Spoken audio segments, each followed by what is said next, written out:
Well, good afternoon, everybody. My name is Mike Condon. I'm one of the franchise development directors here at HomeWell, and I'm excited to have this conversation today with Mr. Frank Davis out of Overland Park, Texas, or of Texas. Geez, Texas on the brain, Kansas City and Kansas, and excited to share his story with you all today, and hopefully provide some clarity on kind of what it looks like to be an owner here at HomeWell. Both the good and sometimes the challenging part of business ownership, as I'm sure Frank will get into today a little bit. But Frank, again, thank you for taking the time to be here with us today. I know you're a busy man, and our goals here really today is to give everybody a glimpse into what it's like to be a part of not only HomeWell, but to live in your shoes on a daily basis. So thanks for being a part of it. Yeah, glad to do it. I was sitting in their seat not too long ago, right? And trying to figure out what was my path, what was the right company, trying to learn more about franchising in general. So happy to, a lot of people have helped me on the way forward, and I'm glad to sort of pay it back. So that's awesome. So tell us about that journey, Frank. So, what did you do a little bit prior to getting into the home care space? And then what kind of pushed you over the edge to say, hey, this is the right opportunity for me? Yeah, so it was a really strange set of circumstances. I led sales organizations in the wholesale gift industry. And so managed as many as a team of 100 employed salespeople, or sometimes independent reps, running around the country selling gift product to major retailers down to mom and pops. During that period, some people had offered me their business to purchase. I couldn't exactly make the financials ever work out, but it had certainly planted the thought of owning my own business. When I ran out, got the E-Myth book, great book, love that book, recommend it. Yes. And just really thought about owning my own business. So fast forward, and I was 5 years into that industry. You need to move up. And I was 5 years into my career here in Overland Park, Kansas, looking for my next step. And we were actually going to move back to the East Coast. That's where all our family is. And I grew up with salt water in my veins. So here I sit in the middle of Overland Park. And we're in Florida for the final vacation before maybe uprooting, and looking at the TV and all this talk about Big Ten tournament canceled, COVID, this, that, and the other thing, run out to your grocery store. The jobs evaporated. And so then I came back to Kansas and I said, all right, what's plan C? And so we started seriously thinking about franchising. I made the decision that I didn't want to buy a business, that I wanted the help that someone like HomeWell could provide. And we can talk about that. I mean, it's amazing all the tools that you get to help you along your way. So I had executive leadership experience and felt like I could successfully run a business. And one day my pastor said, what do you want to do? What's your legacy going to be? And we had explored, at the time, we had gone on 7 discovery days. People look at me like I'm nuts, but I truly wanted to have, this is like the last hurrah, right? This is how I'm going to end my career. And so I wanted to make sure we got it right. And my pastor said, what will your legacy be? In a sermon, not just to me. And that other factors certainly were in play, but that really sort of said, yeah, HomeWell's going to be the right place. That what I get out of the job is way more valuable than even the income. So you brought up something interesting. You went to 7 discovery days. Yeah. That's a lot. Yeah. Even as a franchise guy, right? Yeah. So what drew you to HomeWell over some of the other, whether it be brands or concepts that you were looking at? What made you choose, hey, this is the right path for me? Yeah, that's a great question. So beyond just the helping seniors is an amazing payback, right? Like if I did this as if I was independently wealthy and I could just go do this for fun, I would do it, because I'll post on LinkedIn, like, I learned so much from these seniors. It's such a good feeling to be able to go home at night and lay my head down and say, wow, we helped people today. I used to go home and say, wow, we hit a sales goal today. And now I go home and say, wow, look at how many people we helped today. Other than that, we launched during COVID. And so I looked at the number of different businesses, and some I would eliminate just based on some COVID experiences. But when I looked at HomeWell, I said, well, here's something that I believe is recession proof. I believe that if money's tight, rather than redo your kitchen, like everybody was painting their houses and redoing kitchens during COVID, right? I said, if things get bad, rather than redoing their kitchen, they're going to certainly pay to keep their loved ones safe and healthy. During COVID, people wanted to keep people home.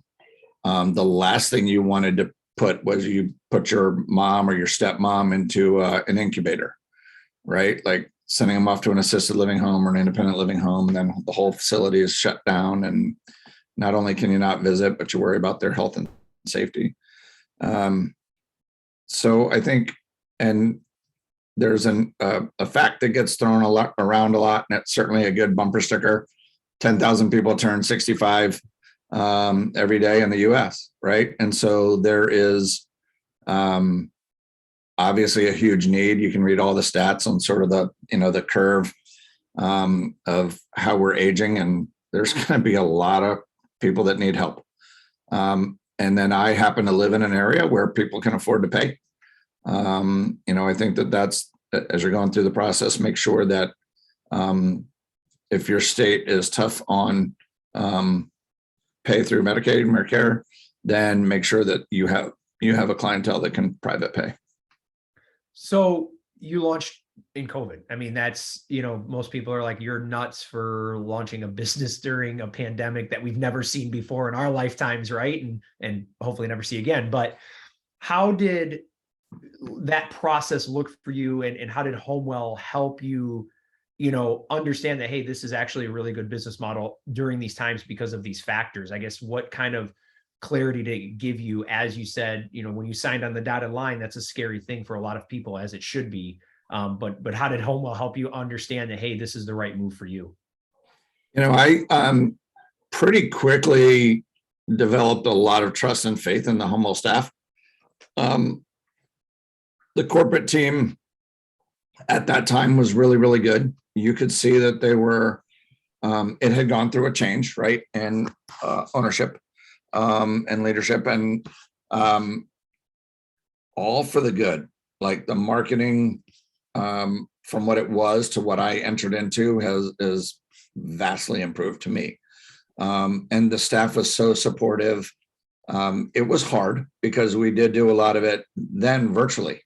I didn't get to go to a meeting with my peers until a year, 14 months later. And so that was hard. But they were there every step of the way. We would do Zoom calls to educate and keep us moving forward. And so the support from HomeWell is fantastic. That team is fantastic. So no complaints there for sure. So one of the things we always get when we're talking to potential candidates is, hey, what is it being Frank Davis on a daily basis? What is that like? Can you talk about maybe when you started, how that looked to you when you started, and then, over the last, several years now, going into almost year 3 for you, right? So what does that look like now versus when it started, as far as your day-to-day operation goes? Yeah. And we're a little younger than that. But I got really fortunate there too. You're in state of Kansas, you're required to have an administrator, to which I didn't qualify. That increased my burden because I had to hire a salary that in most home wells, the owner takes that position. Mm-hmm. But man, did I luck out, because she is a licensed social worker and she is phenomenal. So she wears a lot of hats and I wear a lot of hats. So when I came in, I thought I'd be president and sort of run operations and do the sales. I have done absolutely everything. I've been a caregiver, and not a skilled caregiver by any means. But there are some clients that we have that are just companion care. They just, maybe they need a little help with lunch and getting around or running errands. And I've done it, and that's where I said I get the most reward, actually, is spending time with the clients. So I thought I was going to come in and be more of an executive, and I found myself way more hands-on. Now that the revenue stream's growing, we know we need to add one. We probably are going to add two, just because our growth is exploding right now, and I can't do it, right? Like we need more oars in the water. We need more people rowing. So I would say my initial thought is that it was going to be, I was going to be a hands-on executive, but it's been more than that. But I've got a lot of reward from that too. Did I answer that question very well? Yeah. I think, from a day-to-day standpoint, again, we get that question a lot. I think we all understand as a business owner, some days you have to jump in and do everything, right? But what does it look like to you when you look at your organization maybe 5 years from now? Where do you hope to be and set up your business? Yep. So in 5 years, I would hope to be what I thought I would be after year one. That I will have turned over the administration to my leader now. That she will have a team that she's running, and I will concentrate on the marketing, the referral network, that I would obviously all the executive, the budgeting, and all of that. That I would hire to the point where I could have people running the show. And that I would be there as oversight, and I would be there as the face of the company. My wife is somewhat involved. So was going to be on the call with me today. She's actually next door interviewing, because like I said, our growth is exploding right now. And I said, yeah, I got this, you go get some more people, because we need more caregivers. But I mean, day in, day out, it's, you wake up, you're always looking to make sure that people are showing up at shifts. You're also always fielding calls from caregivers who have an issue or two or three, and you're always conversing with clients, whether it's helping them get through what they're going through, or questions about a caregiver and compatibility and all those things. And then, there's always the office work, there's always the emails. I'll tell you what, once you open up a company, then there's a list out there, and everybody that wants to sell you something gets your name. And so that part, you got to keep scrubbing that thing pretty good. But it's a lot of managing it. Create a plan, have a backup plan, and then have a backup plan to the backup plan. So do you feel that our franchise business coaches help you with that? I mean, obviously you're a seasoned executive. I think in theory it's easy to say, but from a helping standpoint with our business coaches, do you feel they help you with some of that planning in areas where maybe you don't feel as confident? So, they've helped me in other ways. Okay. So like the financial part was never my favorite. And so I work with a guy by the name of Stu. He's been amazing. He's helped me with some templates. We've sort of built out the budget, a budget together, and a revenue plan. And so, he's really helped me, provide me with some tools that help make that all manageable. And then they're very good at getting me answers, like when you run into the day-to-day. So we didn't have a contract to work with facilities, and that's not something that HomeWell would necessarily provide, because it's specific to every state, right? But he gave me the name of the 3 people that were doing a lot of that work. I reached out to them. 2 of them within the same day said, here's what we use, make sure it's right for your state, run it by a lawyer, and good luck. Right. So, once you build that network within, the other franchisees have been fantastic. And it's why I like to get on these kinds of calls. And it's why if somebody were to call me, I'd tell them the good, the bad, and the ugly, right? Because there is in any business. So, yeah, the franchise Stu has been amazing. You hit on something that we talk a lot about is culture of not only, the how things should go within your business, but as an owner network. Can you expand upon that just a little bit on your experience with the other owners and what you would describe as our culture as a HomeWell? Yeah, I mean, truthfully, thank God for having meetings in person, because it allows you just to make those connections so much faster over a glass of wine and an entree, right? So I've been to a regional meeting now, getting to do another one in a month, and the national meeting. People are so willing to help. I think that the HomeWell franchise owners have walked in a new person's shoes and are therefore very willing to pay it back. The other franchise that I got really close to joining was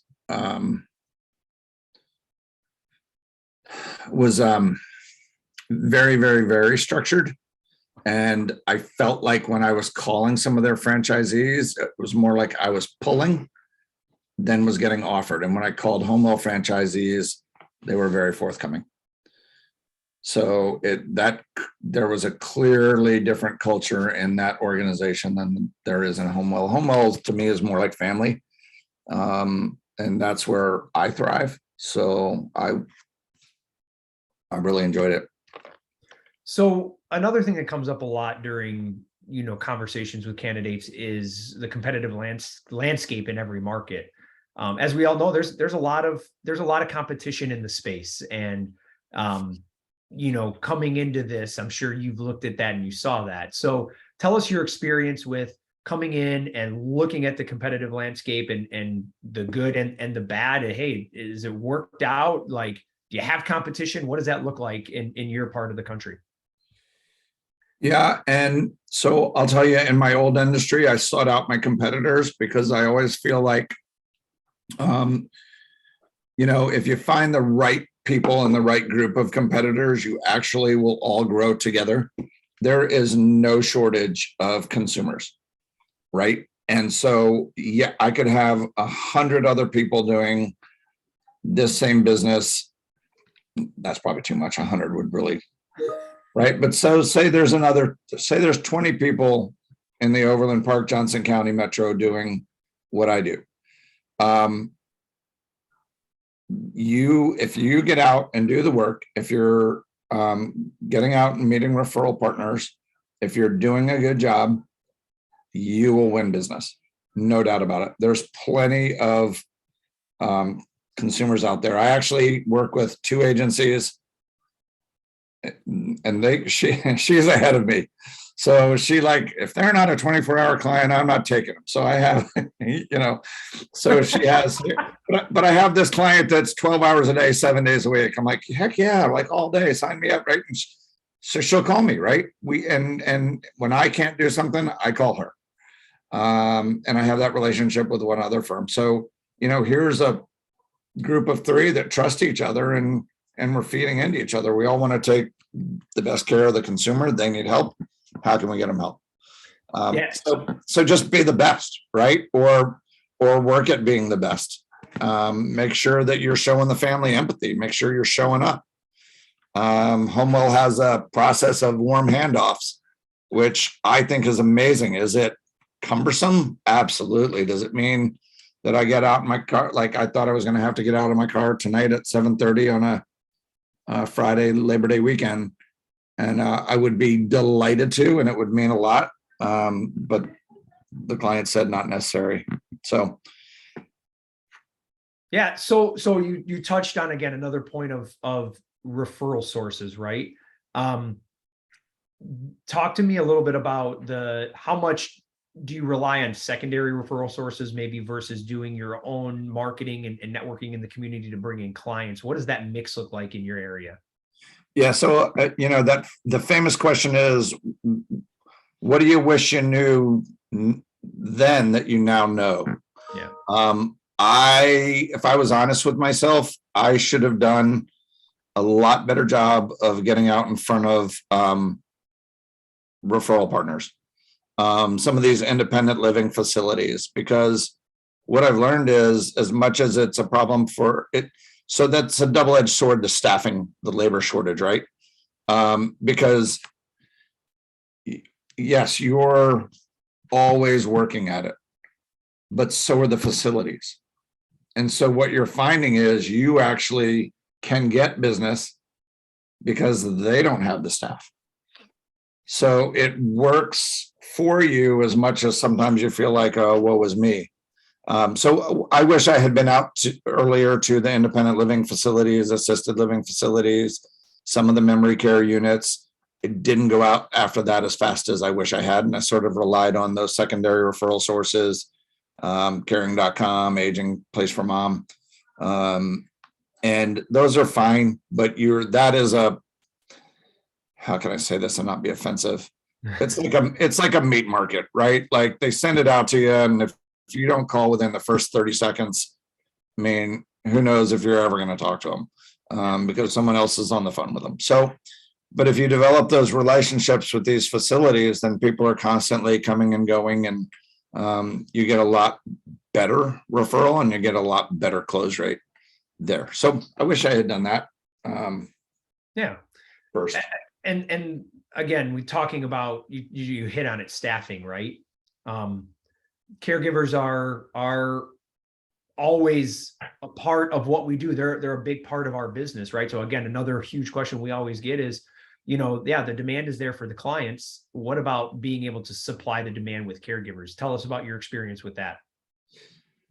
Yeah, this is another one where I wish that when they said it'll be the hardest part, I thought I was better. I thought that I would create a culture that they would stay. I mean, no matter what, we have our arms around them. I used to manage independent salespeople, right? So same as a caregiver, they're never in the office. They're out with clients. They're kind of on an island. You need to really kind of love them up. That's not always enough. And so the caregiver shortage is an issue, but it is really just never turning off that supply line. And we've caught ourselves a couple of times. We've said, oh gosh, we're getting heavy on caregivers. There's a ratio that you'd learn about. It's 2.5 caregivers per client, unless you're doing more of this or less of that. And so at some points we'd feel a little heavy and we'd turn it off. And then all of a sudden you've got 3 client calls and you're like, how do I staff that? I've only to this point turned away 1 client. And so I'm 1.5 years in. And so I feel pretty good about that. You just keep at it and you realize it's a numbers game. I was surprised because I was dealing with what I thought were, professional salespeople. It's not the same. I mean, we write a book of excuses, and it'd be a comedy bestseller. So you will always get surprised. You'll look at it. You'll feel great going into the next day, and invariably a car won't start. A kid got sick. They drop them at daycare. They have a fever. Turn around, come back. I mean, how much of that can you believe? It's, so you're getting a lot of excuses, a lot of reasons not to work, and you just have a backup plan. Right? So you create a system where somebody calls out, then you've got, 3 other people to call, or you've got someone who's on call and you're financially incentivizing them to go take it no matter what. So do you feel that, like, because you said it right, you've learned that you always just keep that part of that faucet on, right? With always recruiting. And do you feel like HomeWell, from a support side, from a retention and retaining portion of the business, has helped you with that? And it was just like, maybe you said, hey, I'm good, and we turned it off. But if you would have kept it going, like, and that's again a big question, because I think in recruiting in this type of industry, you have to keep it on 24/7, even if you don't need it. And then that way you don't run dry. So is that kind of like a lesson learned for you, and especially to new owners coming in, is there's enough caregivers out there to compete and drive demand and keep up with your business. It's a process you always have to keep on. It's a process you always have to keep on. I think also honesty plays into it. If you are hiring for your bench, then you don't want to develop a bad reputation as, well, they hired me on, but then they never gave me any work. And so we try and be honest, like, we want to bring you on because, like, I don't have a shift for you today. Tomorrow I will. And if you've not been in here, gone through the paperwork, done the orientation, too late. Yeah. Right. So that is something that we have lumbered through and had to learn as we go. So it's a very valuable lesson. And I even tell people, if you need to work for me and another agency to get 40 hours, like, you'll look at your numbers and you'll say, wow, I don't want to be paying a huge amount of overtime. I want to get to 40 hours. You'll have people walk in that say, I'm willing to work 60. So great. So I'll give you 40, but go to another agency and look for 20. It doesn't work that. I mean, like I said, we're exploding. I've got like 5 people hitting overtime this week, and that'll not be my most favorite part, but it shows that your business is growing, which the growth is good. Exciting, especially being a year and a half in and really starting to get that engine running. Again, as we're bumping up on the 30 minutes here, I want to be respectful of your time, Frank. Really, thank you for coming on today. The last question I have for you is personal. Like, what is an item on your bucket list maybe that you haven't got to yet that you're hoping you're going to get to one day through as you grow your business to be able to do? Personally or professionally? Whatever you choose. Completely up to you. That's a great question. Wow, that's a lot heavier than I was thinking about. I would like to get back to the East Coast. And so on a personal level, the eye on the prize is to grow this, sell it, and move back to the beach. Professionally, I'm always, so monthly we get a sales report, and I am always looking at that thing.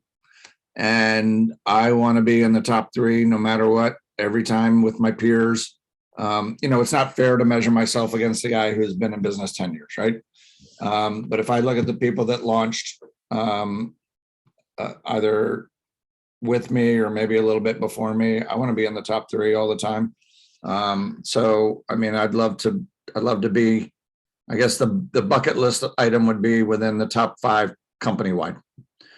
That's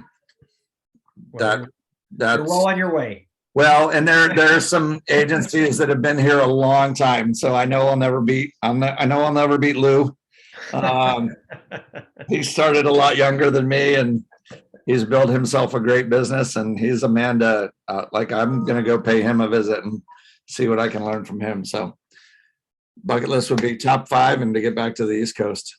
Awesome. Well, Frank, I can't thank you enough for taking the time out of your day to share your experiences with HomeWell and, learning about you and your business and sharing all those insights with potential candidates here. And to everybody out there on the call, thank you for taking time to listen and continue to explore the opportunity here with HomeWell and walk a day in the life of Frank Davis. If you have any follow-up questions, please feel free to ping your franchise development director, either myself, Mike Condon, or Christina McGarvey. Let us know. And I hope everybody has a great Labor Day weekend and enjoy the rest of the Friday. Frank, thanks again, and we'll talk soon. Appreciate it. Thank you, Frank. Everybody.